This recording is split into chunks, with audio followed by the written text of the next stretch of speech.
નમસ્કાર મિત્રો, જાગૃતિ કિચનમાં આપનું હાર્દિક સ્વાગત છે। આજે હું બનાવવાની છું એકદમ હેલ્ધી સરગવાની ભાજીના જુવારના લોટના થેપલા, જે ખાવામાં પણ બહુ સરસ ટેસ્ટી લાગશે। જે સરગવાની ભાજી છે જેનામાં B12 ઓછું હોય ને તેને તો બહુ ગુણકારી છે।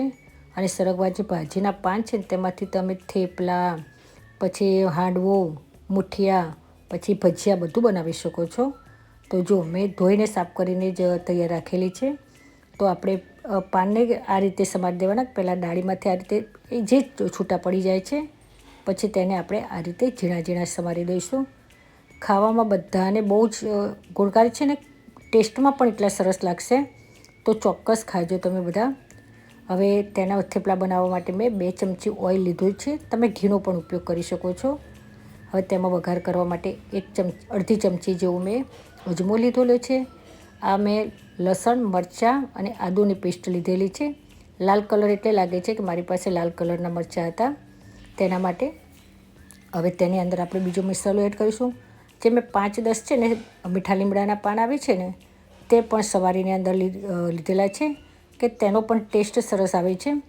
હવે જો આ બધા મસાલા છે ને તમે ધીરે ધીરે મિક્સ કરીશું। આપણે અડધી ચમચી હિંગ લીધેલી છે। આપણો મસાલો બળવો ના જોઈએ એટલે તો ગેસ પણ ધીરો રાખવાનો। તેમાં 1 ચમચી જેવા તલ લીધેલા છે। આપણે થેપલાનો જે મસાલો બનાવીએ છીએ તે આપણે ઠંડા લોટમાં કરીએ છીએ, આ મેં આ રીતે કરેલું છે। હવે તેમાં અડધી ચમચી જેવી હળદર, 1 ચમચી જેવું ધાણા જીરું પાવડર નાખ્યું છે। ધીમા ગેસ ઉપર જ આપણા મસાલાને બધાને આપણે શેકવા દેવાના છે। હવે જે આ સરગવાની ભાજી છે ને તેને અંદર મેં થોડા ધાણા પણ એડ કરી નાખેલા, લીલા ધાણા।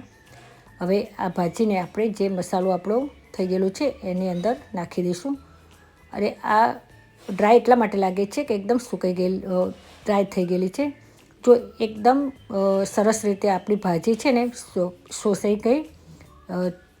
હવે તેમાં હું 1.5 વાટકી જેટલી, જે લોટનું માપ લીધેલું છે ને હું તમને કહું છું કે 2 વાટકી જેવું હું લોટ લેવાની છું, તો મેં 1.5 વાટકી જેવી છાશ લીધેલી છે।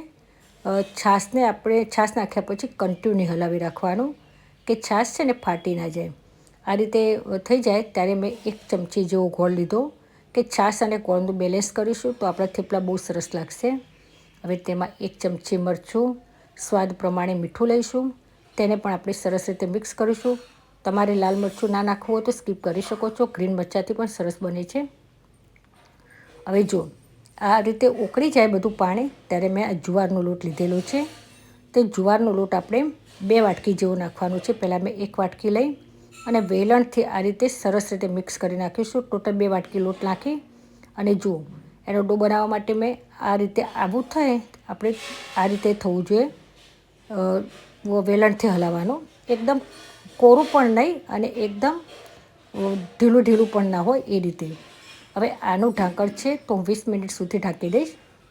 20 મિનિટ થઈ ગઈ છે, સરસ લોટ આપણો બફાઈ ગયો છે। દેખાવમાં પણ તમને દેખાય છે ને કે લોટનો હવે આપણે બીજા વાસણમાં ટ્રાન્સફર એટલે કરી નાખવાનું છે, કે આપણને લોટને મસળતા પણ સરખી રીતે ફાવે અને લોટને ઠંડો પણ સરસ રીતે થઈ જાય।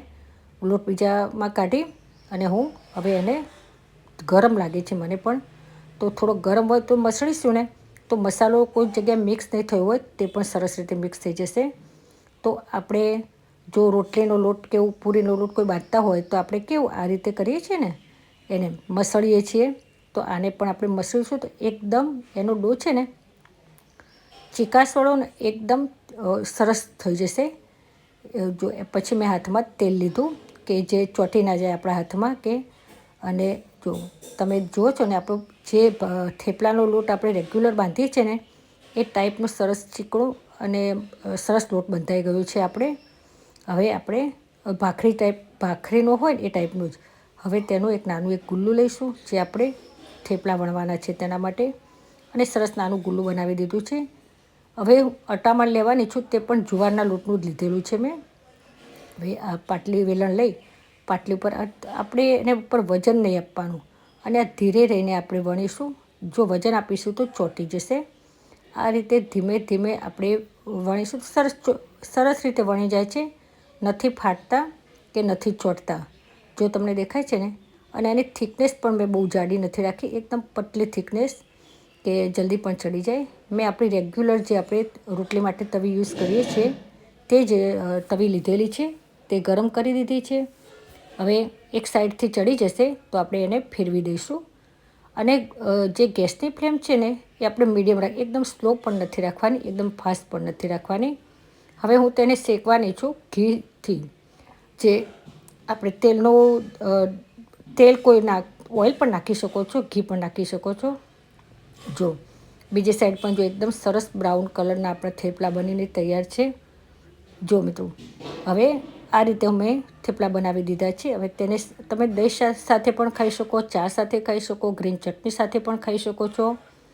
ખાવામાં પણ એટલા સરસ ટેસ્ટી લાગે છે અને હેલ્ધી પણ છે. જો એકદમ સરસ નરમ મુલાયમ એટલા બન્યા છે ને, જો હું તમને તોડીને બતાવું છું. જો કેટલા સરસ બન્યા છે, પોચા અને નરમ, જે તમને ખાવામાં પણ બહુ સરસ લાગશે. તો મેં ગ્રીન ચટણી સાથે સર્વ કરેલા છે. જો મિત્રો, દેખાય છે ને સરસ? ઓકે.